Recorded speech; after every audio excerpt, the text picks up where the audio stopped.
Level surface है हमारा। Level surface होता क्या है, देखो पहले डेफिनेशन रीड कर लेते हैं। Suppose phi x Y Z is a scalar field over the region R. ठीक है, कोई भी रीजन है उस पे स्केलर फील्ड फंक्शन क्या है, X Y Z. The point satisfying an equation of the type F of x Y Z is equal to C. ठीक है, यानी कि सारे के सारे किसी भी पॉइंट पे यदि ये फंक्शन क्या है, कांस्टेंट सी के बराबर आ जाता है, constitute A level surface in three dimension space. बात समझ आई? यानी कि ये कोई भी स्केलर पॉइंट फंक्शन है एक्स वाई जेड, यदि कोई एक ऐसे मतलब पॉइंट्स हम कंसीडर कर ले X one Y one Z one वगैरह कुछ भी है, कि वो मतलब क्या है, phi X Y Z equal to C, इस इक्वेशन को हमेशा से सेटिस्फाई करें, तो उससे जो सरफेस बनेगा उस सरफेस को हम क्या बोलेंगे, लेवल सरफेस बोलेंगे इन थ्री डायमेंशन। ठीक है, level surface is such that at each point on it phi X Y Z has the same value C. बात समझ आई? लेवल सरफेस वो है कि जिसके हर पॉइंट पे फंक्शन एफ वाई जेड की क्या है, सेम वैल्यू है। ये तो एक फिक्स वैल्यू सेम लेवल पे, मतलब हर जो वैल्यू है किसी भी पॉइंट के कोरस्पॉन्डिंग आप वैल्यू निकालो, वो वैल्यू किसके बराबर आए, सी के बराबर आए, तो उसको क्या बोलेंगे, उसका लेवल सरफेस बोलेंगे।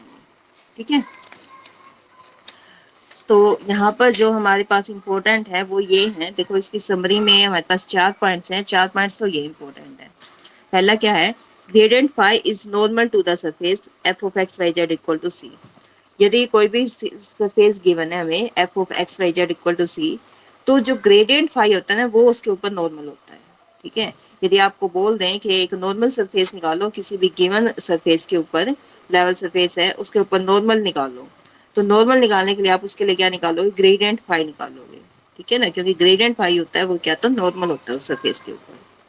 अच्छा, ग्रेडियंट फाई को हम क्या लिख सकते हैं, d phi by d n into n unit vector, where n is unit vector unit normal to the surface phi of x Y Z equal to c. Gradient phi हमारा इसके भी बराबर है, d phi by d n into n unit vector. ठीक है ना, ये इसके बराबर भी होता है, बेशक इसको निकाल के देख लो। एन क्या यूनिट वेक्टर इस एन के ऊपर कैप लगी हुई है, एन कैप का क्या मतलब है, यूनिट नॉर्मल वेक्टर होता है ये। ठीक है, अच्छा, directional derivative of phi in the direction of a vector, यदि आपको बोलते हैं डायरेक्शनल डेरिवेटिव, ठीक है, यानी कि उस ए वेक्टर की डायरेक्शन में जब भी होगा ना directional derivative phi in the direction of A, मतलब ए वेक्टर की डायरेक्शन में हमारा कितना पार्ट जाता है, directional derivative of phi, phi का कितना पार्ट हमारा ए वेक्टर की डायरेक्शन में जाता है, तो वो क्या होता है, gradient phi into a unit vector. एक ये पॉइंट है जो आपको याद रखना है। ठीक है, अगला क्या है, maximum value of D phi by D S, मतलब maximum value of D phi by D S occurs in the direction of gradient phi. जो हमें डेरिवेटिव की जो मैक्सिमम वैल्यू है वो किस डायरेक्शन में अकर करेगी हमारी, this occurs in the direction of gradient five. यदि आपको बोल दें कि मैक्सिमम वैल्यू निकालनी है हमें, तो मैक्सिमम वैल्यू के लिए हम क्या निकालेंगे, ग्रेडियंट फाइव निकालेंगे। ठीक है, समझ आए ये चारों पॉइंट्स? अच्छा, और उसके बाद क्या है, equation of tangent and normal plane to level surfaces. Equation of tangent and normal planes के लिए देखो ये जो इक्वेशन है, x minus capital x minus small x into curly five by curly x plus capital y minus y into curly five by curly y plus capital z minus z into curly five by curly z equal to 0। तो ये जो है this is the equation of the tangent plane. ठीक है, ये आपकी equation of tangent plane है। यदि आपको इक्वेशन ऑफ नॉर्मल निकालनी है तो ये आपकी इक्वेशन ऑफ नॉर्मल है। ठीक है ना, यहाँ पर ये जो इसके साथ मल्टीप्लाई था, x minus x, y minus y, z minus z, ये तो तीनों है ही। इसके साथ यहाँ पे जो इसके करली फाइव बाई करली एक्स है, यहाँ इसके साथ मल्टीप्लाई में था, लेकिन जब हम इक्वेशन ऑफ नॉर्मल निकालेंगे तो ये क्या है, डिवाइड में आएंगे हमारे पास, करली फाइव बाई करली एक्स, करली फाइव बाई वाई, करली फाइव बाई जेड, करली जेड। तो ये क्या है, इक्वेशन ऑफ नॉर्मल। किसी भी प्लेन के कोरस्पॉन्डिंग यदि हमें टेंजेंट प्लेन निकालना है या फिर उसके नॉर्मल प्लेन निकालना है, तो ये हमारी क्या है, प्लेन की इक्वेशन है। ठीक है, ओके, यदि एंगल निकालना है बिटवीन टू सरफेसेस, दो सरफेसेस के बीच में एंगल निकालना है हमें, तो उसके लिए जो फॉर्मूला है cos theta, this is gradient of phi one. पहले के कोरस्पॉन्डिंग आप फाई वन निकालो, ग्रेडियंट फाई वन निकालो, दूसरा सरफेस है वो फाई टू से डिनोट कर रखा है, phi two x Y z है।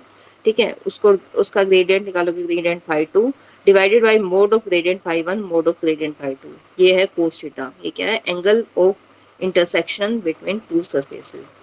दो सरफेसेस के बीच में यदि एंगल निकालना है तो ये हमारा फॉर्मूला लगेगा, cos theta, this is gradient phi one into gradient phi two upon mod of gradient phi one, mod of gradient phi to.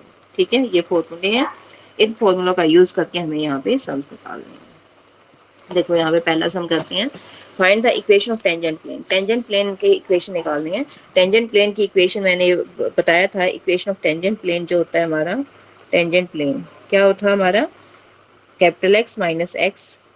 देखो एक बार देख लेते हैं, उसको देख के फिर वहां से लिखेंगे ताकि आपको भी याद हो जाए। तो एक बार दो बार देखोगे ना, इसको याद हो जाएगा। एक्स माइनस एक्स, इसके साथ आएगा curly five by curly x, यहाँ पे curly five by curly X, plus Y minus Y, इसके साथ आएगा curly five by curly Y, plus Z minus Z curly five by curly Z equal to 0।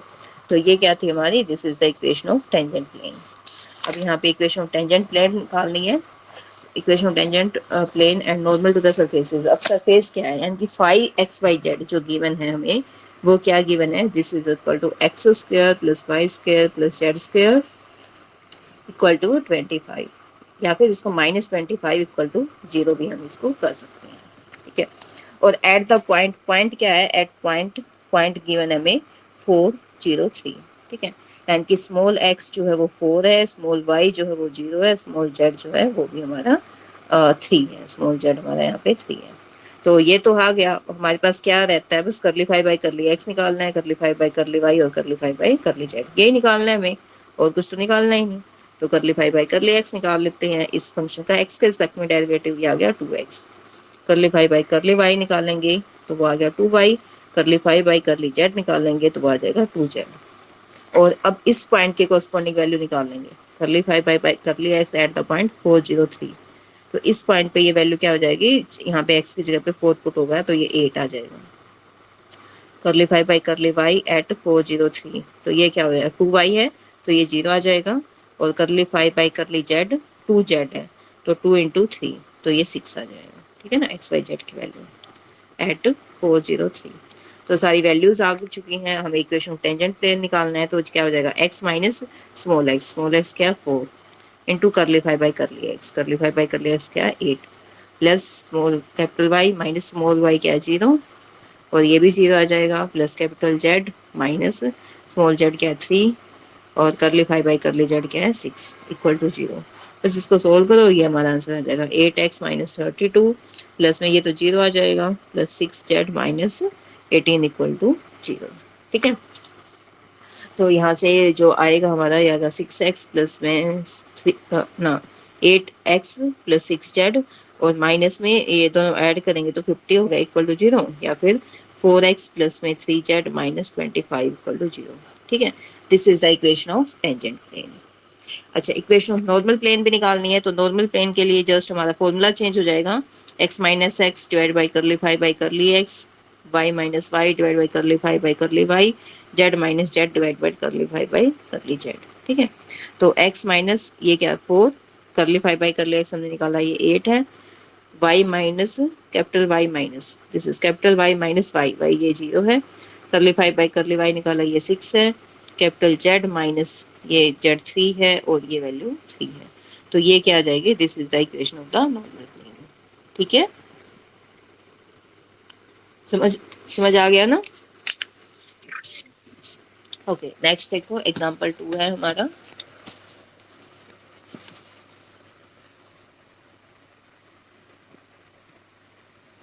Second example है, find the unit normal vector to the surface. ये surface है, इसके क्या है, unit normal vector निकालना है। देखो नॉर्मल वेक्टर क्या था, ग्रेडियंट फाइव, ग्रेडियंट फाइव का भी यूनिट नॉर्मल वेक्टर निकालना है ना। यूनिट नॉर्मल वेक्टर निकालने के लिए हम क्या करते हैं, उस वेक्टर को उसके मैग्नीट्यूड से डिवाइड करते हैं, यही करते हैं ना हम। तो देखो पहले ग्रेडियंट फाइव निकालेंगे, जो सरफेस है हमारा फाइव एक्स वाई जेड है, वो हमारा किसके इक्वल है, दिस इज एक्स की 4 minus 3 x Y z plus z square minus 1 plus 1 equal to 0। ये हमारा है फाइव है। तो ग्रेडियंट फाइव निकालेंगे पहले, ग्रेडियंट फाइव क्या होगा, आई करली फाइव बाई करली एक्स हो जाएगा, प्लस में j curly five by curly Y plus के curly five by curly z, ठीक है ना। ग्रेडियंट की वैल्यू रख दी, ग्रेडियंट क्या होता है, आई करली by curly X plus J करली बाई करली वाई प्लस के करली बाई करली जेड, और फाइव है तीनों के साथ लग जाएगा। अब इसका एक्स के रिस्पेक्ट में डेरिवेटिव करो, 4x³ माइनस 3yz प्लस जे, वाई के रिस्पेक्ट में करेंगे तो 3xz माइनस 3xz बस यही आएगा। के साथ में जेड के रिस्पेक्ट में करेंगे तो -3xy प्लस में जेड स्क्वायर, ठीक है, जेड स्क्वायर का 2z आ जाएगा। और एट द पॉइंट क्या गिवन है 111, एट द पॉइंट 111, इस पॉइंट पे हमें इसको निकालना है 111 पॉइंट पे। तो i इंटू 111 पुट करो तो 4 - 3 आ जाएगा, ये तो 1 ही आ गया, ठीक है, 4 - 3 1 प्लस j इंटू यहाँ पे 4 - 3 111 पुट करते हैं एक्स और जेड की, तो ये -3 आ जाएगा सीधा, प्लस के इंटू -3 प्लस 2 आएगा, ये -1 आ जाएगा, तो ये आ गया i -3j -k, ठीक है। तो ये आ गया ग्रेडियंट फाई। हमें क्या निकालना है, यूनिट नॉर्मल वेक्टर, ठीक है, unit normal vector to the surface. Surface पे नॉर्मल वेक्टर निकालना होता है तो ग्रेडियंट फाई हमारा सफिशिएंट था, क्योंकि ग्रेडियंट फाई जो होता है वो नॉर्मल होता है गिवन सरफेस पे। अब हमें क्या निकालना है, यूनिट नॉर्मल निकालना है, तो हम इस वेक्टर को किससे डिवाइड कर देंगे, इसके मैग्नीट्यूड से डिवाइड कर देंगे। इसका मैग्नीट्यूड और निकाल लेते हैं, ग्रेडियंट फाइव का क्या आएगा, 1 का स्क्वायर प्लस 3 का स्क्वायर प्लस में 1 का स्क्वायर अंडर द रूट, तो √5 हो जाएगा। अच्छा 3 का स्क्वायर 9 हो गया ना, तो क्या आ गया, √11 हो जाएगा, तो डिवाइडेड बाई √11, तो ये आंसर आ जाएगा। समझ गए। अगला देखो, find the directional derivative of this function, इस फंक्शन का डायरेक्शनल डेरिवेटिव निकालना है eight the point 1 - 2 1 in the direction of this vector, ठीक है। डायरेक्शनल डेरिवेटिव किसी वेक्टर की डायरेक्शन में निकालना है। देखो डायरेक्शनल डेरिवेटिव किसी वेक्टर की डायरेक्शन में निकालना है तो हम कैसे निकालते हैं, gradient phi into a unit vector, जिस वेक्टर की डायरेक्शन में निकालना है उसके कॉरस्पॉन्डिंग पहले यूनिट वेक्टर निकाल लेंगे, ठीक है, और जो सरफेस दे रखा है उसका ग्रेडियंट फाई निकाल लेंगे।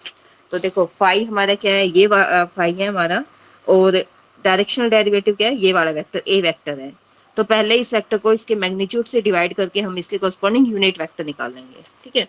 देखो ए वेक्टर 2i - j - 2k, इसका मोड निकालेंगे तो 4 + 1 + 4 3 आ गया, तो यूनिट वेक्टर निकाला तो उस वेक्टर को उसके मैग्नीट्यूड से हमने डिवाइड कर दिया, तो ये यूनिट वेक्टर आ गया, ठीक है ना। फिर सेकंड स्टेप क्या था, जो फाई है उसके बाद ग्रेडियंट फाई निकालेंगे। तो ग्रेडियंट फाई मतलब वही I curly phi by curly X plus J curly phi by curly Y plus के curly phi by curly Z. अब curly phi by curly X, इस फंक्शन का एक्स के रिस्पेक्ट में डेरिवेटिव ये आ जाएगा, सेम वाई के रिस्पेक्ट में डेरिवेटिव करेंगे ये आ जाएगा, जेड के रिस्पेक्ट में डेरिवेटिव करेंगे ये आ जाएगा, ठीक है। और एट द पॉइंट क्या है 1 - 2 1, तो जहाँ भी एक्स है उसकी जगह पे 1 पुट कर दो, जहाँ वाई है उसकी जगह पे -2 और जहाँ जेड है उसकी जगह पे 1 पुट कर दो, ये 1 पुट करके इसके कॉरस्पॉन्डिंग ये हमारे आंसर आ जाएंगे, ठीक है ना। ये आंसर आ गया ग्रेडियंट फाई। तो ग्रेडियंट फाई आ गया। अब हमें डायरेक्शनल डेरिवेटिव निकालना है, तो डायरेक्शनल डेरिवेटिव का वही हमारा फॉर्मूला हो गया, रिक्वायर्ड डायरेक्शनल डेरिवेटिव क्या होगा, ग्रेडियंट फाई और उसकी मल्टीप्लाई ए यूनिट वेक्टर के साथ, ठीक है। ए यूनिट वेक्टर हमने पहले से ही निकाल लिया था, तो उसकी मल्टीप्लाई ए यूनिट वेक्टर के साथ करिए तो ये आंसर आ जाएगा। बताओ समझ आ गया, ठीक है, ओके। आगे देखते हैं, फोर्थ एग्जाम्पल देखो, in what direction from the this is the directional derivative of phi is maximum।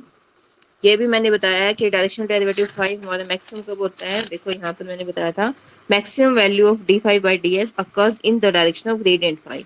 Maximum value कब निकलती है, ग्रेडियंट फाई की डायरेक्शन में हमारी क्या है, मैक्सिमम वैल्यू निकलती है। और find the maximum value of the directional derivative, उसकी मैक्सिमम वैल्यू निकालनी है। मैक्सिमम वैल्यू निकालने के लिए हम उसका क्या करेंगे, मोड कर देते हैं, उसका मोड करेंगे तो उसकी मैक्सिमम वैल्यू निकल जाएगी। देखो यहाँ पर पॉइंट क्या है 1 1 - 1, जो डायरेक्शनल डेरिवेटिव मैक्सिमम होगा ग्रेडियंट फाई की डायरेक्शन में, और मैक्सिमम वैल्यू जो होगी gradient of mod of gradient phi, ठीक है। अब यहाँ पे फाई देखो, ग्रेडियंट फाई देखो, फाई क्या है यहाँ पे x² - 2y² प्लस में 4z², ठीक है ना।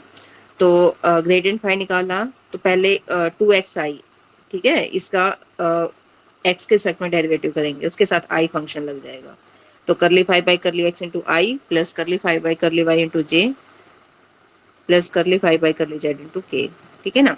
पहले एक्स के सेट में डेरिवेटिव करा 2xi आ जाएगा, वाई के सेट में करा तो -4y आ जाएगा, और जेड के सेट में करा तो 8z आ जाएगा। तो ग्रेडियंट फाई ये आ गया, और इस पॉइंट पे ये आ गया, और पॉइंट 1 1 और -1, एक्स की जगह 1 पुट करो, वाई की जगह 1, जेड की जगह -1, तो ग्रेडियंट फाई आ गया ये वाला, ठीक है, ये ग्रेडियंट फाई आ गया। तो जो मैक्सिमम वैल्यू है वो क्या होगी हमारी, इस वेक्टर की डायरेक्शन में आएगी, और जो मैक्सिमम वैल्यू क्या होगी इसका मोड निकाल देते हैं, तो इस फैक्टर का मोड निकाला, ये इसकी मैक्सिमम वैल्यू हो जाएगी। ठीक है, नेक्स्ट देखो fifth example, what is the greatest rate of increase of U at the point this. Point दे रखा है greatest rate of increase. Greatest rate of increase का मतलब क्या है, मैक्सिमम वैल्यू ही देखनी है हमें। तो मैक्सिमम वैल्यू किस डायरेक्शन में होते हैं, ग्रेडियंट यू की डायरेक्शन में होती है। तो एक्स वाई जेड स्केयर का ग्रेडियंट यू निकालना हमने, ये ग्रेडियंट यू आ चुका। ग्रेडियंट यू को हम इस पॉइंट के कॉरस्पॉन्डिंग देखेंगे 103, तो 103 के कॉरस्पॉन्डिंग वैल्यू करी ये आ गई। ठीक है, फिर उसकी यदि ग्रेटेस्ट रेट देखना है, मतलब उसकी मैक्सिमम वैल्यू देखनी है, तो हम क्या करेंगे, इसका मोड निकाल देंगे। ठीक है, मैक्सिमम वैल्यू जो इस डायरेक्शन में जाएगी, तो मोड ऑफ यू, तो इसकी वैल्यू सोल्व करेंगे तो ये 9 आ जाएगा। बताओ समझ आ गया।